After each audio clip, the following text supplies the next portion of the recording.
अमरीकी ऑफिशियल का बड़ा दावा। क्या पाकिस्तान नॉर्थ कोरिया के लेवल पे आके ठहरा है अमेरिका के लिए? लेट अली शो यू के इस एपिसोड में आप सबको खुशामदीद। Do like, subscribe and share this content. एक जूनियर लेवल अमरीकी डिप्लोमेट आप कह लें, जॉन फिशर के नाम से, इन्होंने एक बहुत बड़ा दावा किया है। ये कह रहे हैं कि पाकिस्तान का मिसाइल प्रोग्राम जो है, जिसके ऊपर पूरा ये बाइडेन एडमिनिस्ट्रेशन ने बाईपार्टिजन एक नए राउंड ऑफ सैंक्शंस लगाए हैं, अमेरिकन मिसाइल यानी अमेरिका के लिए एक बुनियादी खतरा इसलिए क्योंकि वो कह रहे हैं कि पाकिस्तान का जो बैलिस्टिक मिसाइल प्रोग्राम है वो एक इमर्जिंग थ्रेट है, यानी एक उभरता खतरा है अमेरिका के लिए।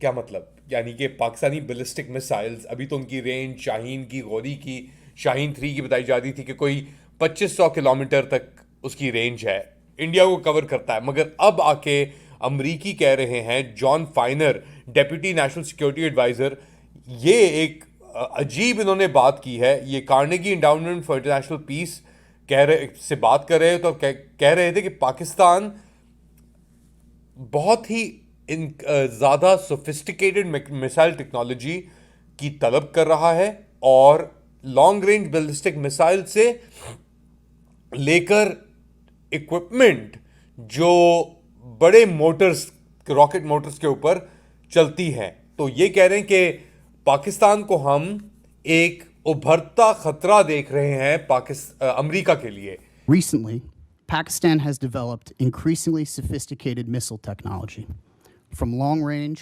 ballistic missile systems to equipment that would enable the testing of significantly larger rocket motors. If these trend lines continue, Pakistan will have the capability to strike targets well beyond South Asia, including in the United States, raising real questions about Pakistan's intentions. ये John फाइनर का दावा है। ये Biden administration के अंदर deputy national security adviser थे, और अगर इन्होंने इतना बड़ा दावा कर दिया है एन इस वक्त जब अमेरिका ने पाकिस्तान के ऊपर और सैंक्शंस लगाने की बात की है, लगा रहे हैं वो सैंक्शंस, तो डेफिनेटली एक पाकिस्तान की कैटेगरी जो है वो लग रहा है कि अब नॉर्थ कोरिया और उन ममालिक के ऊपर जाके ठहर रही है जहाँ पे अमेरिका डायरेक्टली पाकिस्तान को अब एक उभरता खतरा करार दे रहा है। क्यों हो रहा है ये? क्योंकि पाकिस्तान की जो डिप्लोमेसी है वो अमेरिका में फेल हो चुकी है, और अमेरिका ने अब वो डबल गेम जो पाकिस्तान खेल रहा था अमेरिका के साथ, या फाजे पाकिस्तान खेल रही थी अमेरिका के साथ कई साल से अफगानिस्तान के अंदर, फॉर एग्जांपल 20 साल जो अमेरिका ने जंग लड़ी है, तो वो अब बातें जो है वो अमेरिकन पॉलिसी के अंदर सीप इन हो रही हैं, और अब वो पाकिस्तान को उस तरह नहीं देखते कि यार ये रशिया को बैलेंस करेगा, चाइना को करेगा, इंडिया को करेगा। वो देखते हैं कि यार ये इन लोगों का मसला है, क्योंकि ये लोग डबल गेम खेलते हैं, और जो भी बात ये करते हैं उसका उल्टा हमसे जाके ये बेसिकली रिएक्शन होता है, या ये चीज़ें करते हैं। तो अमेरिका की एक तरीके से बस हो गई है पाकिस्तान के साथ, और इसीलिए उन्होंने ये एक बहुत ही ख़तरनाक, आप कह लें, इक़दाम उठाया है। अच्छा, ये तो है अमेरिका का मौक़िफ़। दूसरी जानिब year ender Vladimir Putin, Russian सदर, ने एक बहुत ही एक्सटेंसिव जो हर साल के आखिर में वो करते हैं, मेरे ख्याल से कुछ साल पहले नहीं किया था यूक्रेन की वजह से, मगर वो एंड ऑफ द ईयर सवालात लेते हैं पूरे रशिया से और फॉरेन कॉरेस्पॉन्डेंट से अपने एक लाइव टेलीथॉन के अंदर। इस टेलीथॉन में उन्होंने जो बीबीसी के रिपोर्टर हैं स्टीव रोजनबर्ग, रशिया के अंदर रशियन बहुत फ्लुएंटली बोलते हैं, उनसे मुलाकात हुई, और क्या बातचीत हुई, बड़े करे यानी एक सख्त सवालात पूछे स्टीव रोजन ने। तो पहले सुनते हैं सवाल और उसके बाद पुतिन साहब का जवाब। Украинских солдат, которые в Курской области, вы критикуете расширение НАТО, но стало больше НАТО, да, на рубежах России, Швеция, Финляндия. Санкции, высокая инфляция, демографические проблемы. Но вот как вы считаете, вы уберегли свою страну? Да, я считаю, что не просто уберег, я считаю, что мы отошли от края пропасти. Потому что все, что происходило с Россией до этого и после, вело нас к полному, фактически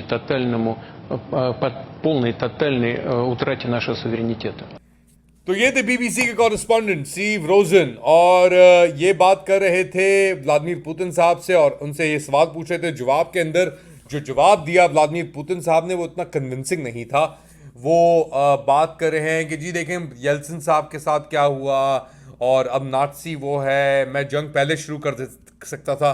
रशिया की पोजीशन डेफिनेटली थोड़ी ये सीरिया के अंदर जो हरकतें हुई हैं उससे वीकन तो हुई है और ये भी खबरें आ रही हैं कि अब रशियन जो फोर्सेस हैं वो लताकिया से अपनी बेसिस को पैकअप कर रहे हैं और वहां से नकल मकानी करने की कोशिश कर रहे हैं वो लोग कि निकल रहे हैं वो सीरिया से कंप्लीटली।